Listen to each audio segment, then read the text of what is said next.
think that the fear of offending somebody and the fear of failing around stuff that we don't know is actually the thing that causes people to not engage with topics, because they're afraid that they're going to mess up, and that messing up means something about who they are, as opposed to it just means that they just don't have the information yet.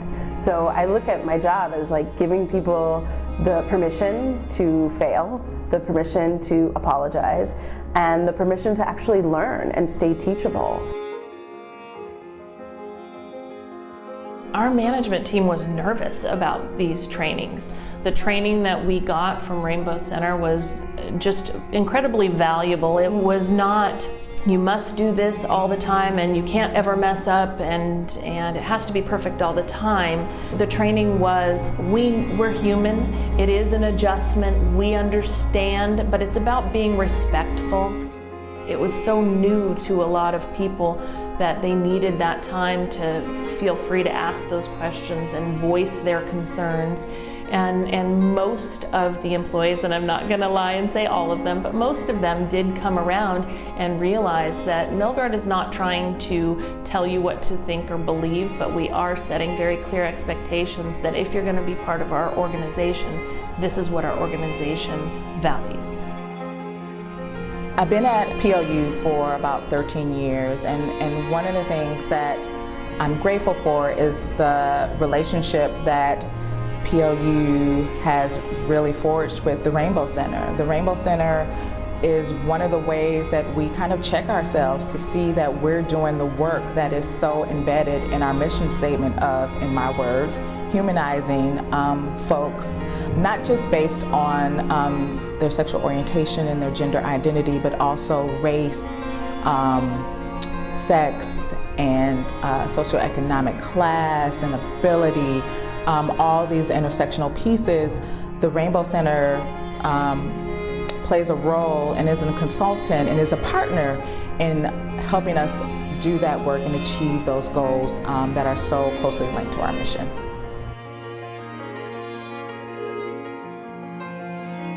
So in 2016, we started embarking on our journey to providing more culturally sensitive and responsive care for our LGBTQ patients and family members. In June of 2016, we held our first ever Multi-Care Pride event. We invited several people from the community to be part of a panel, which included the Rainbow Center, Pierce County AIDS Foundation, and a variety of other staff and leaders who identified as LGBTQ. And the whole purpose was to bring our staff and leaders together to learn more about how we can better serve our LGBTQ patients and provide care that's sensitive and attentive to their needs. I had ankle surgery back in June at Allen Moore Hospital, which is a member of Multi-Care. And as they were checking me in, the admitting nurse said that she had some questions to ask, that she had recently received some training and that this was her first time asking these questions, and that I needed to bear with her because she may not be real good at it. And so she went on to ask me about my gender identity. And in the hospital I was presenting male, and I kind of sat there and I answered, well, I identify as transgender or genderqueer. And the look on her face was one of a little bit of shock, I think, that the first person that she asked was non-conventional. And we had a great conversation for about 20 minutes. We talked about gender identity and what it meant to me and her experiences.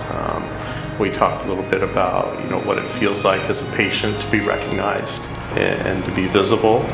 And we probably talked for about 20 minutes about things that you probably wouldn't talk about with a nurse. And it just made me feel really good and comfortable going into the surgery, knowing that somebody cared enough to ask those questions. It is the best time ever to be authentic to who you are.